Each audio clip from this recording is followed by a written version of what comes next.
Right, back, and as Mr. Kufu Osumaruaro said, yes, indeed, the Red Sea Resort of Sharm el-Sheikh is a good opportunity for the world and a platform to see how Egypt has worked hard in infrastructure and has worked hard in the transformation, particularly to clean economy and to definitely climate change, and moreover the enormous investments that has been carried out here in Egypt, an example to what it wants to see in the whole Africa. Back to you, Dr. Rushdy. And the US ambassador has spoken about the few of the defects that should be dealt with. He spoke about bureaucracy, he spoke about corruption, and I think that Egypt has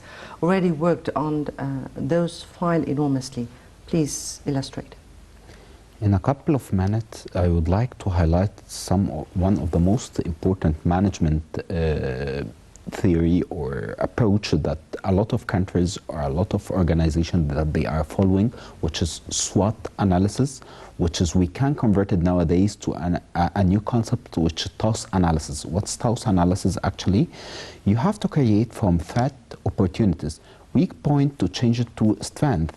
Actually, one of the most important things which he highlighted, the part of the percussion, and in addition to the corruption, which is a lot of things, and how to find from threat, like for example, COVID-19, we found the opportunity for digitalization. Nowadays, the government is working properly, which is to facilitate a lot of things. Actually, they put a lot of incentive and tax deviation to attract FDI, to have good investments. And in terms of when you are establishing a company, there's the Financial Regulatory Authority.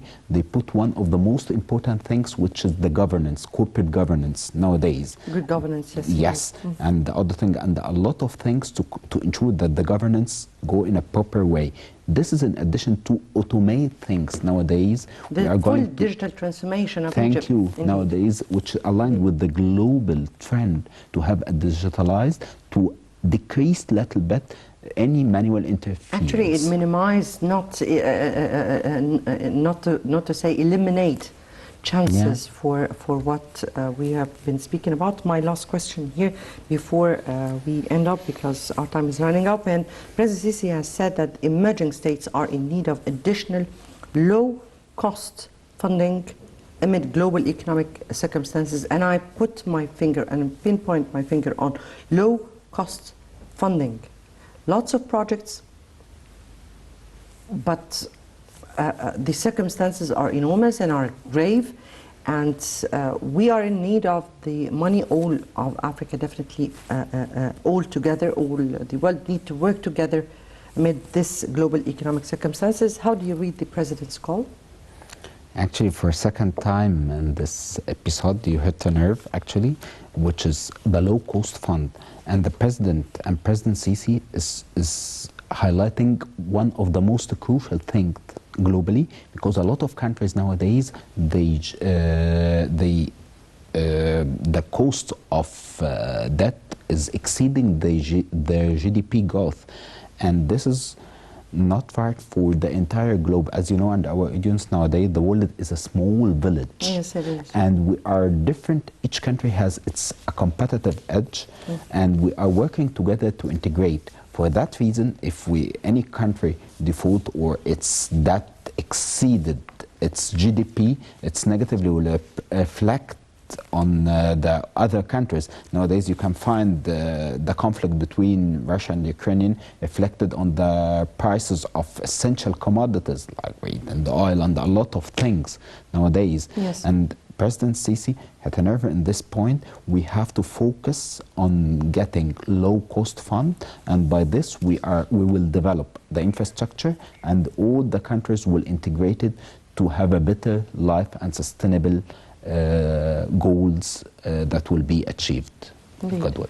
Indeed. So putting our forefront priorities and opportunities and needs from investments in infrastructure, plus, of course, low-cost funding from the banks would be what is very much needed at this very particular time. Unfortunately, my time is out and I have to end it here. Dr. Mohamed Rushdy, Professor of Economics, Cairo University, thank you so much for being with us. Thank you. Always a pleasure. And dear viewers, many thanks for watching. Tomorrow will be another important debate with another colleague. Good night.